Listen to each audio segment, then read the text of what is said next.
welcome everyone. This is Adam Resnick from the Children's Hospital of Philadelphia. It's a privilege for myself and the team to present to you our brief update regarding new features and development around the Kids First DRC portal. I'll start with a brief context for our effort and then turn it over to Vincent and Allison, who will demonstrate for you portal features. As Valerie mentioned, we're always operate within a team, and all of us are also constantly online and on the portal. Soon you'll be able to actually interact with us within these environments. But today we'll actually focus on some of the search capabilities and use of the portal environment. While the three of us are presenting, we're representing really the work of a large number of people across multiple institutions who are making this possible and will continue to iterate on development and features of the portal.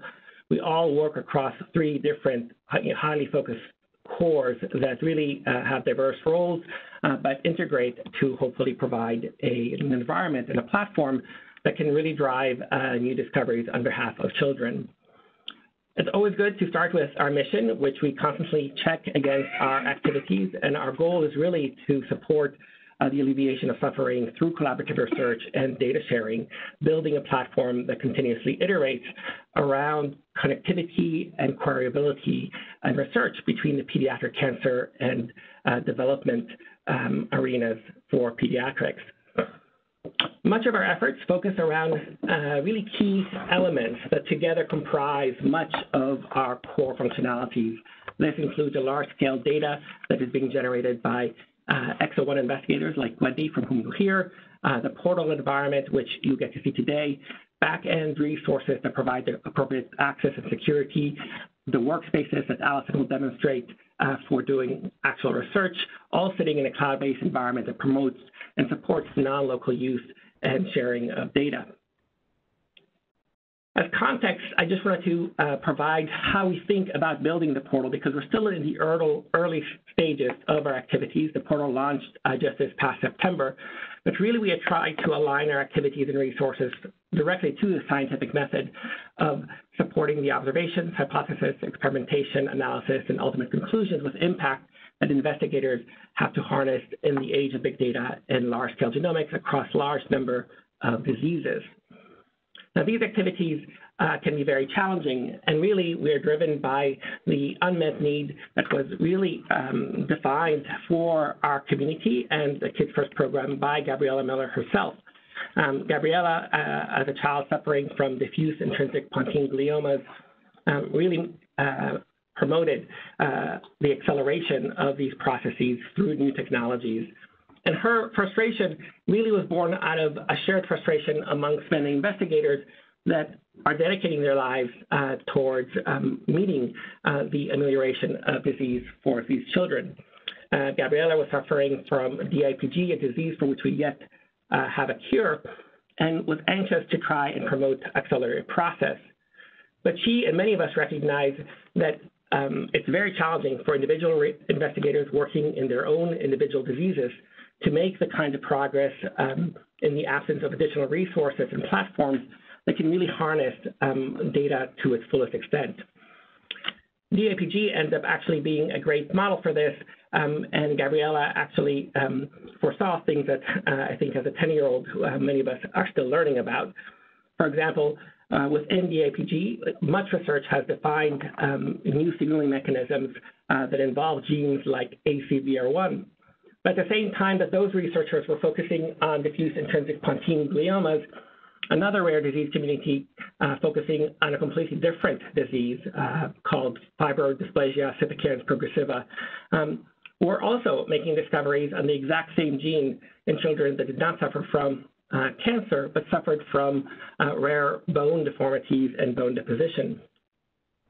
Similarly, at the exact same time that these activities were taking place, developmental biology researchers were doing drug screens in zebrafish to look for compounds that might affect the development of zebrafish themselves.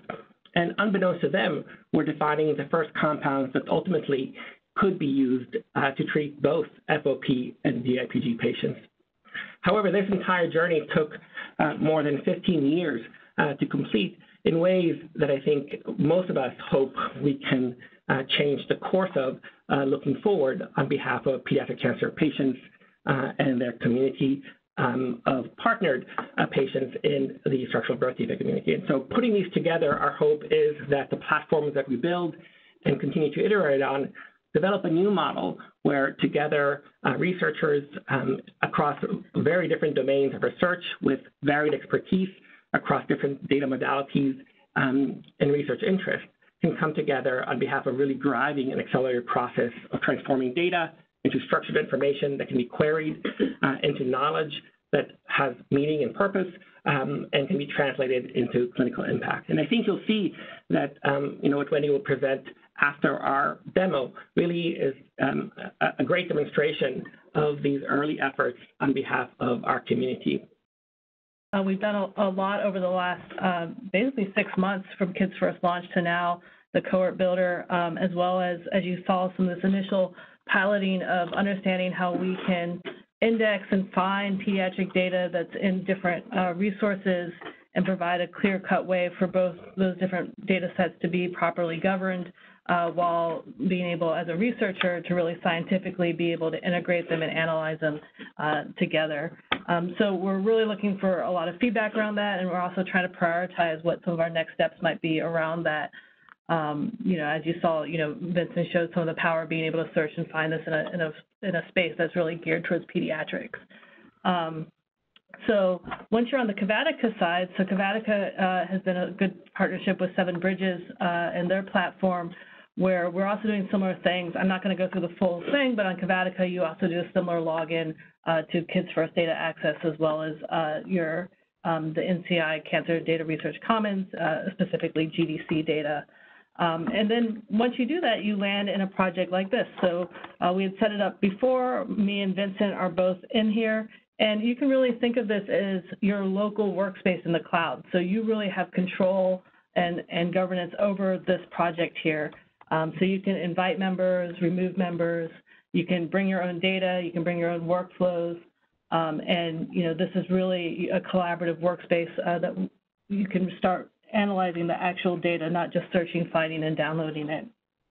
So, for example, if I wanted to add Adam here, I could add him.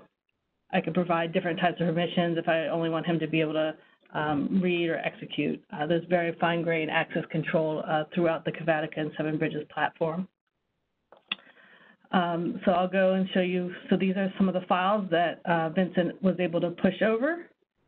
And then once you have those files, what you want to do is bring different kinds of apps into that workspace. So you can do this locally. We've worked with a number of investigators to Dockerize and bring their pipelines onto the platform. And then we also have a number of publicly available apps. So, for example, if you're interested in DELI for structural variants, or you want to look for the various different variant colors, deep variant, for example, you might be interested in running. And you can bring this into your workspace, configure it with different input files, and there's a lot of nice features that allow if runs get interrupted or things to be able to resume.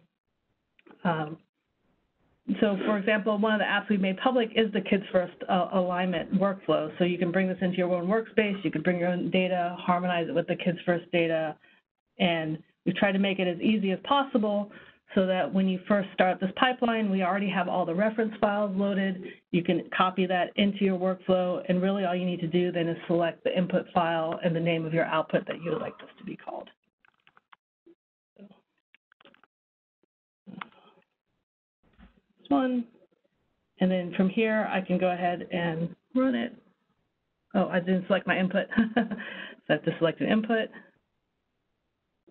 save selection. And then this is all API. There's a CLI as well for any kind of batch or large-scale operations that bioinformaticians might want to do. So this is going ahead and queuing it up, running it on the cloud, and you will get notifications as these different jobs finish. And so that's really good for these large-scale bioinformatics workflows, but increasingly we've been trying to roll out together with Seven Bridges different interactive features. So I'll just switch over here to a project where we've already preloaded a Jupyter notebook, for example. So this is interactive analysis here, data cruncher, and then Captain Crunch, because it's hard to come up with good names. And then this is already up and running in my workspace. I have different Python notebooks here where I can immediately have access to all those controlled access files in my project. And so I can write different code, I can do different filtering, create plots, share these notebooks with others. And now they've also rolled out a beta version of RStudio as well, if you prefer RStudio over Jupyter Notebooks. Other interactive features include a Genome Browser in place, so you can add some different files here if you want to take a look at the actual reads in place, and then you can go and actually interactively browse and view. There's a number of other different features for working with the data locally as well. So there's a huge suite of that around this, and we're really looking to find feedback and understand what's working, what's not working. Part of what we've been doing over the last couple of months is rolling out a cloud credits pilot, where we have researchers providing different type of abstracts around kids first data analysis. So far we have 8 pilot applications that we've approved so far, and we are working on evaluating that results and understanding both what's accelerated on the cloud, what gaps there might be in features, and as well as different cost and sustainability models longer term.